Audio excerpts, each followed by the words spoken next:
तो हेलो दोस्तों, स्वागत है आपका अर्जुन मैथ्स पर अपने एसएससी जीडी के प्रैक्टिस सेट में। आज हम लोग आगे बढ़ते हैं और देखते हैं कि आज हमारे पास कौन कौन सा प्रश्न है। हमारा जो पहला प्रश्न है वो कह रहा है कि एक विद्यार्थी के अंग्रेजी और हिंदी में कुल 170 अंक हैं। यदि उसके द्वारा दोनों विषयों में प्राप्त अंकों का अंतर 10 हो तो उनका अनुपात बताइए। तो यहाँ पे वो इंग्लिश और हिंदी दोनों में कुल मिलाकर कितना अंक प्राप्त कर रहा है, 170। और यदि हम इंग्लिश में से हिंदी को घटा दें तो कितना अंक मिलता है, 10। तो कह रहा है उनका अनुपात बताइए। तो ऐसे प्रश्न जो होते हैं वो ऑप्शन से बहुत इजीली सॉल्व हो जाते हैं। मतलब ऐसा ऑप्शन चुनिए जिसमें जोड़ने पर आपका 170 आए और घटाने पर 10 आए। यहाँ पर आप एक ही ऑप्शन देख रहे हैं, ऑप्शन नंबर सी। यहाँ पे देखिए, अगर हम ऑप्शन नंबर सी में इसको मान लें 90 और इसको मान लें 80 तो जोड़ेंगे तो हो जाएगा आपका 170 और 90 में से 80 को घटाएंगे तो आएगा आपका 10। और जब इनका अनुपात निकालेंगे यानी 80 और 90/80 करेंगे तो ये हो जाएगा आपका 9/8। ठीक है, तो ये जो ऑप्शन है आपका ये एकदम बिल्कुल सुटेबल बैठ रहा है इस प्रश्न के अनुसार। तो कौन सा उत्तर आपका सही हो जाएगा, ऑप्शन नंबर सी। उम्मीद करते हैं आपको ये समझ में आया होगा। बढ़ते हैं अपने अगले प्रश्न में। हमारा जो अगला प्रश्न है वो कह रहा है कि यदि यम तथा यन दो धनात्मक पूर्णांक हो और यम माइनस यन एक सम संख्या हो तो यम स्क्वायर माइनस यन स्क्वायर हमेशा किससे विभाजित होगा। अब ध्यान से देखिए, आप क्या करिए, यम स्क्वायर माइनस यन स्क्वायर में भाग दे दीजिए यम माइनस यन का। ये हो जाएगा ए स्क्वायर माइनस बी स्क्वायर, यानी एक कोष्टक में यम प्लस यन, दूसरे में हो जाएगा यम माइनस यन, और यहाँ पर कर देंगे यम माइनस यन। तो यम माइनस यम से यम माइनस यन कट जाएगा, क्या बचा, यम प्लस यन। यानी अब देखिए, कह रहा है यम तथा यन दो धनात्मक पूर्णांक हो और यम माइनस यन का अंतर जो है वो एक सम संख्या है। तो यदि हम यम बराबर माने 3 और यन बराबर माने 1, ठीक है, तो दोनों को यदि घटाएंगे 3 में से 1 तो कितना हो जाएगा, 2, जो कि सम संख्या है। अगर आप अपने अनुसार 3 और 1 नहीं मानते हो तो मान लेते हैं, आप मान लिए यम बराबर मान लिए आप 4, ठीक है, और यन बराबर मान लिए आप कितना, 2। यदि 4 में से 2 घटाएंगे तब पर भी 2 बचेगा जो कि सम संख्या है। आप इसको भी नहीं माने, आप एक और प्रश्न मान लिए। मतलब यदि आप मान लिए कि हम मान लेते हैं यम बराबर 7 मान लिए और यन बराबर हम 5 मान लिए, तो घटाएंगे तो कितना आएगा, 2 आएगा जो कि सम संख्या है। ठीक है, यदि आप इनमें से किसी एक को भी मानते हो तो इनको आपको जोड़ना पड़ेगा। तो देखिए 3 और 1 कितना हो जाएगा, 4। यहाँ पे 4 और 2 कितना हो जाएगा, 6। यहाँ पे 7 और 5 कितना हो जाएगा आपका, 12 हो जाएगा। ठीक है, तो ये जब जोड़ेंगे तो कह रहा है हमेशा किससे विभाजित होगा, तो हमेशा इसके योगफल से विभाजित होगा। तो योगफल में हम देख रहे हैं यहाँ पे आपका 6 भी आ रहा है, 4 भी आ रहा है, 12 भी आ रहा है, लेकिन सबसे जो छोटी संख्या होती है उसी से वो कटता है। तो सबसे छोटी संख्या यदि ऑप्शन में देखें तो हमारा 4 है, यानी जो ये यम स्क्वायर माइनस यन स्क्वायर है हमेशा किससे विभाजित होगा, 4 से विभाजित होगा। तो कौन सा उत्तर आपका सही हो जाएगा, option number A is the right answer. उम्मीद करते हैं आपको ये समझ में आया होगा। बढ़ते हैं अपने अगले प्रश्न में। हमारा जो अगला प्रश्न है वो कह रहा है कि एक आदमी ने एक कार 1,35,000 रुपया में खरीदी और उसकी मरम्मत पर उसने 25,000 रुपये और खर्च कर दिए। यदि उसे इस पर 10% की हानि हुई तो उसने कितनी कीमत में कार को बेचा। देखिए, पहले खरीदा था 1,35,000 रुपया में, उस पर कितना खर्च कर दिया आप, ये 25,000 और खर्च कर दिया, तो कुल मिला जुला के कितना हो गया, उसका मूल्य 1,60,000 रुपया। अब इस पर 10% की हानि होगी तो 100 में से 10 घटाएंगे तो 90 हो जाएगा, 90/100। 1 0 से 1 0 काट दिए, 1 0 से 1 0, तो 16 नवैया कितना हो जाएगा, 144, 000 लगा दिए। मतलब ये 1,44,000 रुपया में कार को बेचेगा। तो कौन सा उत्तर आपका सही हो जाएगा, ऑप्शन नंबर बी देख रहे हैं, हमारा 1,44,000 रुपया दिया है और यही आपका सही उत्तर हो जाएगा। तो उम्मीद करते हैं आपको ये समझ में आया होगा। और अभी तक आप वीडियो में बने हुए हैं और चैनल पर नए हैं तो हमारे चैनल को जरूर सब्सक्राइब करिए। वीडियो अच्छी लगती है तो लाइक करिए और अपने दोस्तों तक शेयर करिए, क्योंकि हम आपके लिए ऐसे एसएससी जीडी का प्रैक्टिस सेट लेकर आते रहते हैं। तो बढ़ते हैं अपने चौथे प्रश्न में।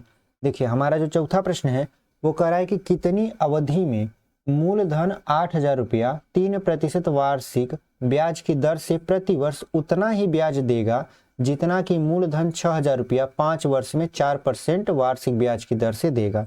यानी देखिए, इनका जो ब्याज है वो आपका समान है। एक में सब कुछ दिया है, ब्याज निकालना है, और दूसरे में आपका मूलधन दिया है और दर दिया है, समय पूछ रहा है। तो देखिए यहाँ पर साधारण ब्याज की बात कर रहे हैं यहाँ पे, तो मूलधन गुणित दर गुणित समय बटा के 100 होता है साधारण ब्याज का फार्मूला। तो यहाँ पे लगाएंगे, मूलधन है आपका 8,000 रुपया और दर है 3, समय नहीं पता तो टी लिख देंगे, बटा कर देंगे आपका 100 और यहाँ पर हो जाएगा 6,000 गुणित 4 गुणित 5 बटा के 100। तो डबल जीरो काट देंगे, यहाँ पे 000 से 000 कटा, 3 से काटेंगे 2 को तो 6 को 3 दूना 6 हो जाएगा। अब 4 दूना कितना हो जाएगा 8 और 8 से 8 को काट देंगे तो टी बराबर कितना मिल जाएगा, देखिए टी बराबर मिलेगा आपका 5, क्योंकि ये आपका बचा हुआ है तो 5 आपका वर्ष हो जाएगा। यानी पूछ रहा था कितनी अवधि में मूलधन 8,000 रुपया 3% वार्षिक ब्याज की दर से प्रति वर्ष उतना ही ब्याज देगा जितना कि मूलधन 6,000 रुपया 5 वर्ष में 4% वार्षिक ब्याज की दर से देगा। तो कितना समय दे कितना अवधि में देगा, तो 5%, तो 5 वर्ष, तो कौन सा उत्तर आपका सही हो जाएगा, ऑप्शन नंबर सी। ठीक है, तो बढ़ते हैं अपने अगले प्रश्न में। देखिए हमारा जो अगला प्रश्न है वो कह रहा है कि 10 मदों का औसत 80 है जबकि एक मद को 50 की जगह 60 गिना गया, सही औसत क्या है। तो सबसे पहले इसका योग निकाल लेते हैं। तो योग बराबर होता है औसत गुणित संख्या, तो इसका जब योग निकालेंगे तो ये हो जाएगा आपका 800। अब लिखना चाहिए था उसको 50 लेकिन लिख दिया वो 60, बटा कर देंगे 10, तो सही औसत पता चल जाएगा। तो ये हो जाएगा आपका, देखिए 50 की जगह 60 गिन गया मतलब 10 ज़्यादा हो गया तो 10 घटा देंगे, तो जब 10 घटाएंगे तो हो जाएगा 790 बटा के 10, तो 0 काट देंगे, कितना हो जाएगा आपका 79। तो कौन सा उत्तर आपका सही हो जाएगा, ऑप्शन नंबर सी। ठीक है, तो बढ़ते हैं अपने अगले प्रश्न में और उम्मीद करते हैं आपको ये समझ में आया होगा। हमारा जो 6वां प्रश्न है वो कह रहा है कि एक वृत्ताकार बगीचे का व्यास 62 मीटर है। एक वृत्ताकार बगीचा है, इसका ये जो व्यास है वो कितना मीटर है आपका, 62 मीटर है।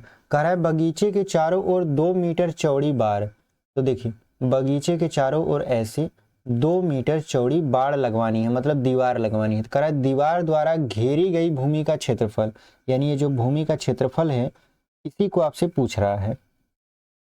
ठीक है, तो सबसे पहले इसकी त्रिज्या निकाल लेते हैं। तो व्यास दिया है 62 मीटर, तो त्रिज्या इसका आधा होगा, आर बराबर कितना हो जाएगा 31 मीटर। अब चूंकि यहाँ से यहाँ तक, देखिए यहाँ से लेकर यहाँ तक, यहाँ पे हम लोग पेन चेंज कर लेते हैं। देखिए यहाँ से लेकर यहाँ तक ये जो भाग है ये है आपका 31, लेकिन अब यहाँ से लेकर यहाँ तक का पार्ट, यहाँ से यहाँ तक का पार्ट जो है वो है आपका 2 मीटर। तो पूरा यदि इसको ऐसे मिला दिया जाए तो 2 वृत्त बन रहे हैं, एक तो ये छोटा वाला एक बड़ा वाला।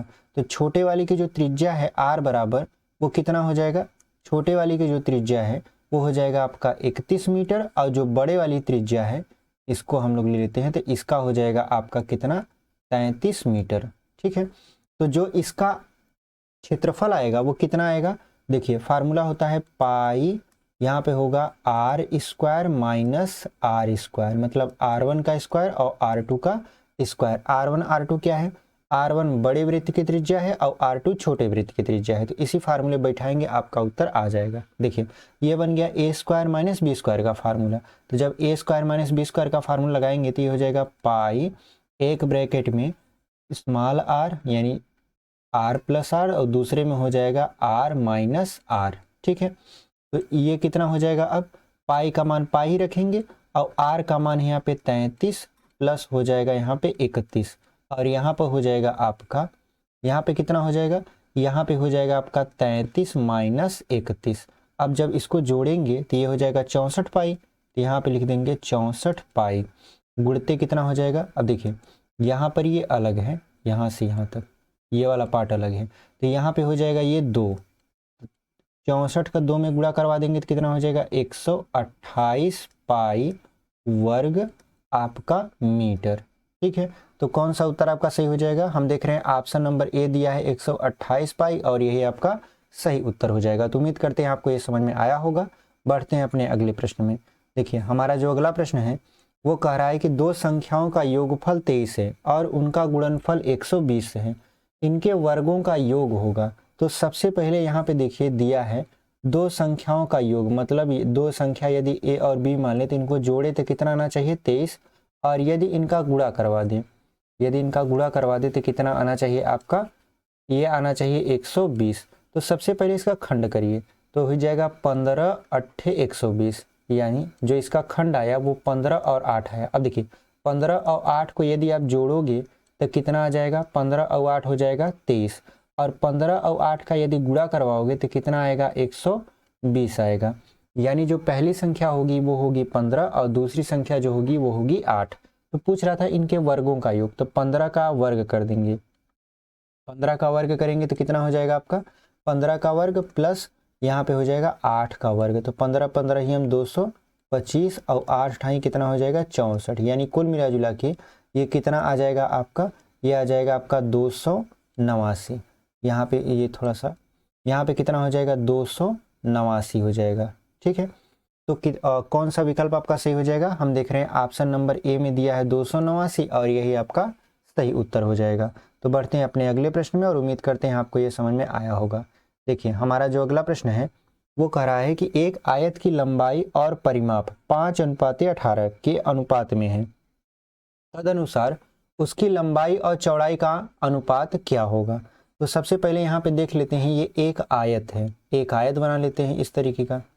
अब इसकी लंबाई और परिमाप का जो अनुपात है वो है आपका, यहाँ पे हम लोग देख लेते हैं, देखिए वो है आपका कितना, वो है यहाँ पे लिख लेते हैं 8 अनुपाते, सॉरी यहाँ 5 अनुपाते होगा, इरेज कर लेते हैं इसको, यहाँ पे हो जाएगा, यहाँ पे कर देंगे हम लोग कितना 5:18।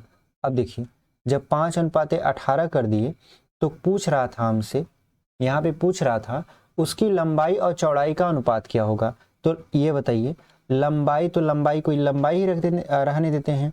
अब यहाँ पे लंबाई लिख देते हैं और परिमाप जो होता है वो होता है 2 ब्रैकेट में लंबाई और प्लस चौड़ाई। ठीक है, बराबर कितना दिया है 18, 5:18। अब देखिए 2 से काटिए तो हो जाएगा 9 और 9 का गुणा लंबाई में करवाएंगे तो हो जाएगा 9, यहाँ पे लंबाई बराबर 5 लंबाई प्लस 5 चौड़ाई। अब देखिए चौड़ाई को यहीं रहने देते हैं, लंबाई को उस तरफ पक्षांतर करेंगे तो कितना हो जाएगा आपका, यहाँ पर ये हो जाएगा आपका, देखिए 9 में से 5 जाएगा बचेगा 4 लंबाई बराबर 5 चौड़ाई। अब हमसे लंबाई और चौड़ाई का अनुपात पूछ रहा था, यानी लंबाई बटा यहाँ पे कर देंगे चौड़ाई। ठीक है, तो लंबाई बटा चौड़ाई बराबर क्या हो जाएगा आपका 5/4, यानी जो अनुपात आएगा वो आएगा 5:4। तो कौन सा उत्तर आपका सही हो जाएगा, हम देख रहे हैं ऑप्शन नंबर सी में दिया है 5:4 और यही आपका सही उत्तर हो जाएगा। तो बढ़ते हैं अपने अगले प्रश्न में और उम्मीद करते हैं आपको ये समझ में आया होगा। देखिए हमारा जो 9वां प्रश्न है वो कह रहा है कि 8 मीटर लंबे और 6 मीटर चौड़े एक कमरे के फर्श को ढकने के लिए 4 डेसीमीटर भुजा यानी वर्गाकार भुजा है वाली कुल कितनी टाइलों की आवश्यकता होगी। तो इसमें क्या करना होता है, इसमें टाइलों की संख्या n बराबर होता है आपका आयत का क्षेत्रफल, मतलब उस घर का क्षेत्रफल, बटे आपका होता है वर्ग का क्षेत्रफल, मतलब टाइल का क्षेत्रफल। ठीक है, तो यहाँ पे हम लोग आयत का क्षेत्रफल निकालेंगे तो 8 गुणते हो जाएगा 6 और बटे यदि हम कर दें यहाँ पर, यदि बटे हम कर दें यहाँ पर वर्ग का, तो वर्ग का कितना हो जाएगा, तो यहाँ पे वर्गाकार है 4 तो 4 बटा कितना लिखना पड़ेगा, यहाँ पे देखिए 4 बटा लिखना पड़ेगा आपका, यहाँ पे लिख लेते हैं, ये 4 हो जाएगा बटा 10 करना पड़ेगा, क्योंकि 4 में जब 10 का भाग कर देंगे तो ये मीटर में कन्वर्ट हो जाएगा और इसका करना पड़ेगा स्क्वायर। तो ये हो जाएगा आपका 8 गुणे 6 और यहाँ पे 4 चौक 16 और उसके बाद ये जो आपका 10 है, 10 दहा में 100 तो ऊपर चला जाएगा ये यहाँ पे।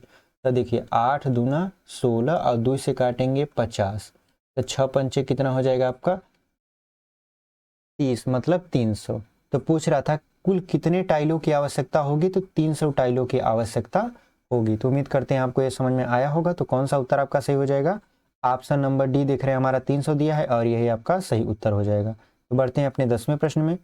हमारा जो 10वां प्रश्न है वो कह रहा है कि ए एक कार्य को 20 दिनों में, बी वही कार्य 40 दिनों में पूरा कर सकता है। यदि वे दोनों मिलकर वह कार्य 5 दिनों तक करें तो उस कार्य का कितना भाग शेष रह जाएगा।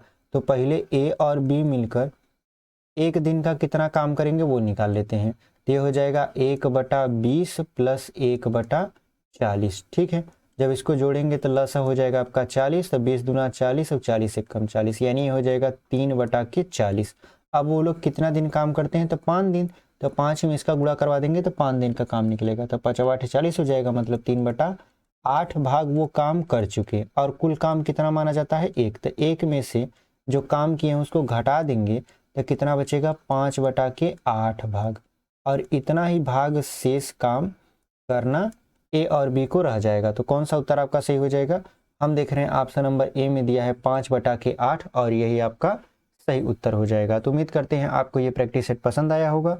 यदि हमारी प्रैक्टिस सेट आपको पसंद आ रही है तो हमारे चैनल को सब्सक्राइब कर हमें मोटिवेट करें, ताकि हम आपके लिए ऐसे ही आगे प्रैक्टिस सेट लेकर आते रहें। तो मिलते हैं अगले प्रैक्टिस सेट में, तब तक के लिए धन्यवाद। पढ़ाई करते रहिए, क्योंकि पढ़ाई बहुत इंपॉर्टेंट है। फरवरी और मार्च में आपका पेपर है, तो पूरा का पूरा प्रैक्टिस सेट देखिए और उससे कुछ सीखने की कोशिश करिए, और हमें भी मोटिवेट करिए ताकि हम आपके लिए ऐसे वीडियो लेकर आते रहें।